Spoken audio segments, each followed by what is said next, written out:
నాకు మాత్రమే ఇలా ఎందుకు జరుగుతోంది దేవుడా అని రోజుకొక్కసారైనా మనం తలుచుకుంటున్నాం. జీవితంలో అన్నీ సక్రమంగా జరుగుతున్న ఆపదలు, బాధలు, ఒంటరితనం మనల్ని గుర్తు చేస్తూనే ఉన్నాయి. ఇవన్నీ చూస్తుంటే దేవుడు మనల్ని పట్టించుకోవడం లేదేమో అని అనుకుంటాం. కానీ నిజమేమిటంటే దేవుడు ఎప్పుడూ మనల్ని వదిలిపెట్టడు. మన కష్టాల్లోనూ, మన బాధలోనూ మనకెప్పుడూ తోడు ఉంటాడు. అది ఎలా అంటే మన సహనం, మన ధైర్యం, మన నమ్మకం రూపంలో.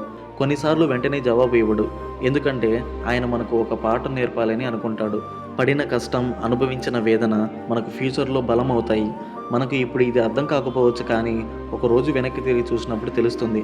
ఆ రోజు ఆ బాధ నాకు రాకపోతే, ఈరోజు నేను ఇలా ఉండేవాడిని కాదేమో అని.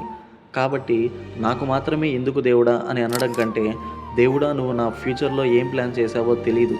కానీ నేను నిన్ను నమ్ముతున్నాను అని అనుకొని ముందుకు వెళ్ళాలి.